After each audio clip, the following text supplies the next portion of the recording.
Hello everyone, welcome to R K study sky. Student देखिए यार, किसी भी सब्जेक्ट की स्टडी करने से पहले, किसी भी सब्जेक्ट को पढ़ने से पहले आपको उसका सिलेबस देख लेना चाहिए। सिलेबस यानी उस सब्जेक्ट में आपको कौन कौन से चैप्टर पढ़ने हैं, कौन कौन से टॉपिक पढ़ने हैं और कौन कौन से नहीं पढ़ने हैं। नहीं तो फिर बाद में वही होता है, जब आप बोर्ड एग्जाम देने जाते हो तो आपको पता चलता है कि यार पता नहीं कहाँ से क्वेश्चन पूछ दिया था जिसका मैंने कभी नाम ही नहीं सुना था। तो यह नौबत ना आए, इसलिए सबसे पहले आप सिलेबस देख लीजिएगा कि आपको क्लास 10th में कौन कौन से चैप्टर में से कौन कौन सा पढ़ना है, कौन कौन सा नहीं पढ़ना है। तो आज की इस वीडियो में हम साइंस के सिलेबस के बारे में स्टडी करेंगे कि साइंस के सिलेबस में कौन कौन से चैप्टर पढ़ने हैं, कौन कौन से नहीं पढ़ने हैं। ठीक, फॉर बोर्ड एग्जाम 2023-24 के लिए। तो चलिए फिर बिना टाइम वेस्ट किए आज की इस वीडियो को स्टार्ट करते हैं।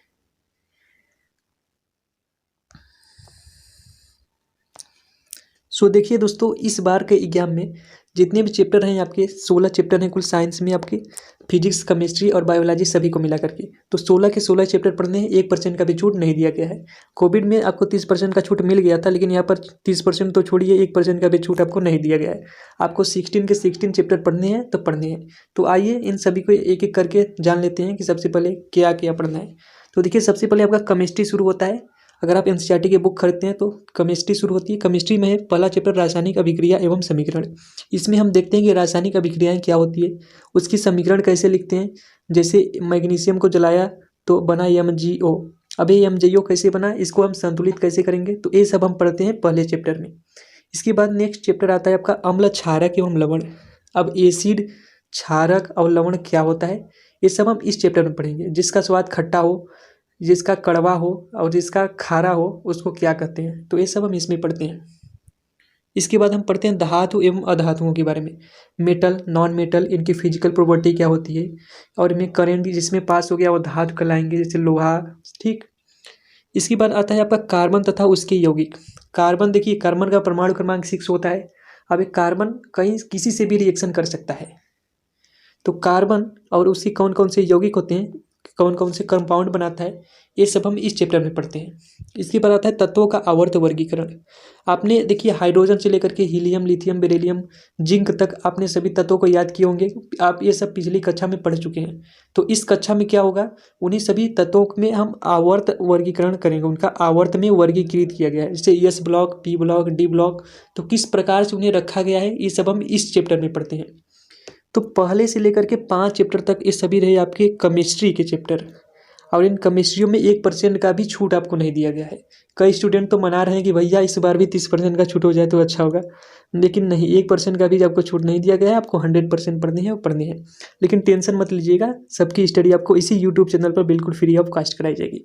इसके अलावा आपको मैथ और हिंदी की भी स्टडी कराई जा रही है, जिसकी लिंक इस वीडियो के डिस्क्रिप्शन में मिल जाएगी, आप जाकर के देख सकते हैं। एक बार जरूर देखिएगा, अगर मैथ पसंद आता है तो ज़रूर पढ़िएगा, नहीं तो कोई बात नहीं। तो देखिए, केमिस्ट्री के बाद अब आते हैं बायोलॉजी के बारे में। बायोलॉजी में आपका 6वां चैप्टर से शुरू होता है। फर्स्ट चैप्टर है या 6वां चैप्टर जैव प्रक्रम।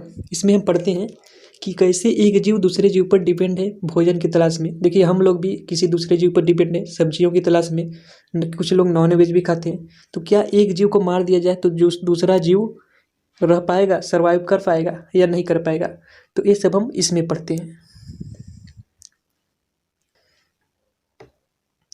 इसके बाद अगला चैप्टर आता है नियंत्रण एवं समन्वय। अब इसमें हम क्या पढ़ते हैं कि हमारा बॉडी, पूरे बॉडी, हमारे बॉडी में जो माइंड है, हमारा माइंड पूरे बॉडी का कंट्रोल कैसे कर ले जाता है। कैसे हम देखते ही समझ जाते हैं कि अगला बंदा क्या करने वाला है। कैसे बिच्छू का डंक लगता है तो हमें इतना दर्द होने लगता है। समन्वय, नियंत्रण कैसे होता है, ये सब हम इसमें पढ़ते हैं। इसके बाद 8वां में आता है जीव जनन कैसे करता है, क्यों करता है, तो ये सब हम इसमें पढ़ते हैं। इसके बाद 9वां चैप्टर आपका आता है आनुवांशिकता एवं जैव विकास। अब आनुवांशिकता क्या होती है, तो देखिए अगर मैं साधारण भाषा में बोलूँ तो ह्यूमन बीइंग्स की उत्पत्ति कैसे हुई, यानी जब हम लोग बंदर थे तो बंदर से इंसान कैसे हुए, साधारण भाषा में ये सब हम पढ़ते हैं आनुवांशिकता एवं जैव विकास में। कि एक पीढ़ी से दूसरी पीढ़ी में लक्षण कैसे जाते हैं, ये सब इसमें हम पढ़ते हैं। तो 6 से लेकर के जो 9th के जो चैप्टर हैं, 4 चैप्टर आपके रहे बायोलॉजी के चैप्टर। इनमें भी 1% का छूट आपको नहीं दिया गया है, 100% आपको पढ़ना है।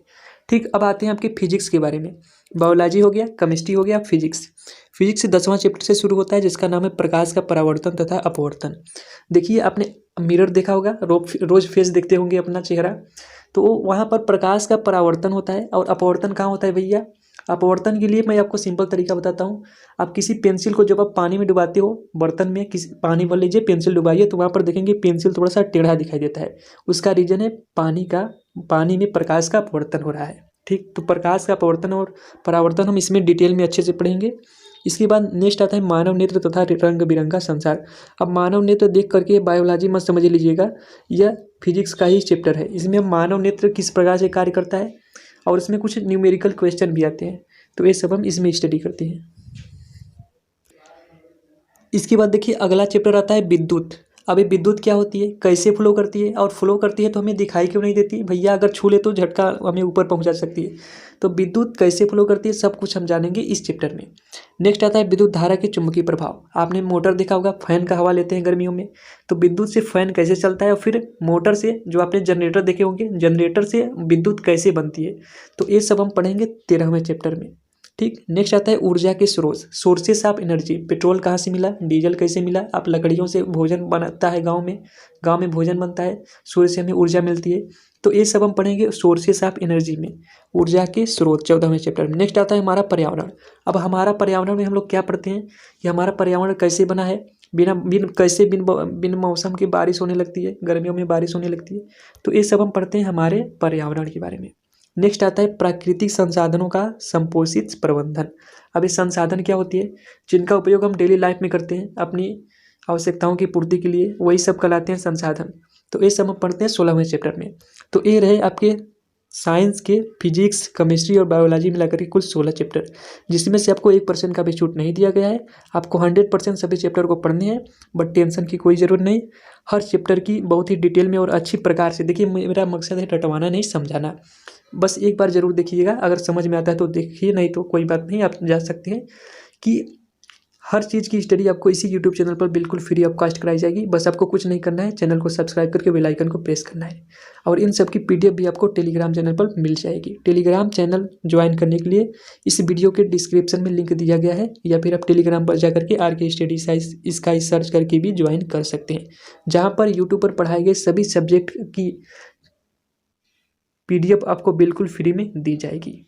तो नेक्स्ट वीडियो में हम लोग क्या पढ़ेंगे, हम चैप्टर 1 की स्टडी करेंगे। हम देखिए सभी सीक्वेंस से इसी क्रम में चैप्टर की स्टडी करेंगे।